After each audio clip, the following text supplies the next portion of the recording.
Hello friends, hello coaches, how are you today? I hope everybody's doing very well and staying healthy. This is your executive life coach Rick Serrano saying hello from Luxembourg in Central Europe. Today we are continuing with the series of videos that we started 2 weeks ago on the question of what the heck is time? What is time?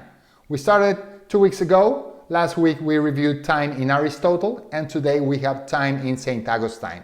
Saint Agustine, he lived in between the 4th and the 5th century of our time. He is one of the fathers of the Catholic Church, and he is a Neoplatonist and one of the greatest thinkers of all times. His book, The Confessions, written in the year 400 of our time, specifically in the chapter 21st or the book 21st, he describes and tries to define what the heck is time. And this is what we're going to be reviewing today. So, Saint Augustine starts by asking himself, can we really say that time exists?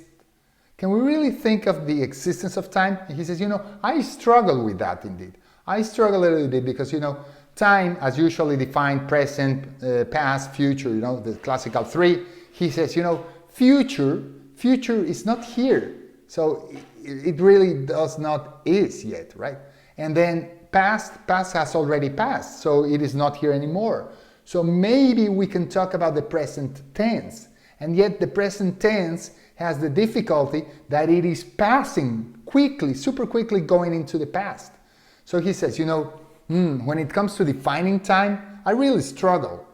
Because, if we talk about time or if we talk something in connection with time, of course I understand what we're talking about. But the moment you ask me to define time, then I really have a difficulty. But he says, maybe we can answer the question whether time exists simply by looking at a fact. And that fact is time can be measured. So whether it exists or not, that's more difficult. But one thing that we cannot hesitate about is the fact that we can measure time. So for example, you can talk about how short your vacation was or how long this quarantine has been, and you get a sense of time. Or you can simply take your watch and measure the time, or you can use a calendar. I mean, there are 1,000 ways in which you can measure time. And then he says, well, if you can measure something, it necessarily exists. So it is a precondition of the fact that you can measure something. The precondition is that it exists. So at least time exists, that we can assure.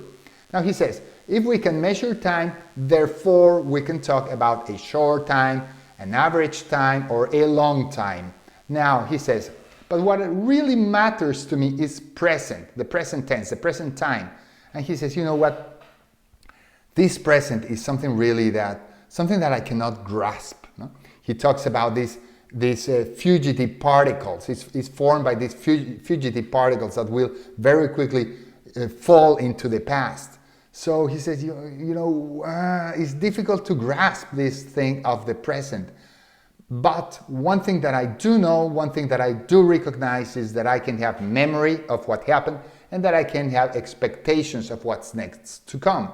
So even if it is very fugitive, this present, well, I can feel that I can remember and that I can have expectations. So that middle point must exist. Now the question is, if future has not yet come and if past has already passed, the question is, well, but they exist, future exists and past exists. Well, where do they exist? Where do they exist? And he says, well, maybe we should not think about this as a chronological series. We should not think of like a linear chronological axis, but maybe we should be thinking more about the memory and the expectation. The memory of what happened and now is in the past, and the expectation of what can happen, but yet is still in the future time. And he says, so, we need to solve that chronological solution, and we need to move and consider present as a different thing. He says, present should be considered more as a distension, he calls it, like a dilatation, like an elongation of the present moment. And he says, it is the spirit is what is elongating, is what is becoming distended, and that he calls distentio animi in Latin. That is this distension what really captures and grasps the present moment, and therefore that grasps time. And he says, this is a sort of movement, but it's a movement of the spirit. It's a movement of the soul. So compare now this movement with the one we were discussing last week when we talked about Aristotle. Aristotle was talking about movement as well, but he was talking about movement in the sense of change, in the sense of transformation, in the sense of things changing. Whereas Saint Agustine is talking about change of the spirit, of the soul. He calls this Distension animi. And he also adds one more element, one innovative element. He says, when I go to the past, I use my memory. When I go to the future, I use my expectation. And by doing that, I necessarily need to put an intention. And that intention, because it's an intention of the spirit, is what I'm going to call intentio animi. And that intentio animi is going to be, for Saint Augustine, the critical element of time. The fact that you want to have a memory of past things and an expectations of future things, and therefore you can grasp the present moment. So this has been the time in Saint Augustine. I hope you have liked this part. Next week we will be reviewing time in Edmund Husserl. Edmund Husserl, the German philosopher, father of phenomenology. So I hope you come with me next week for the continuation of this series, What the Heck is Time? And if you like this video, please subscribe to my channel and share. As I always tell you, your most important asset is time. So you at least want to try to understand what time is.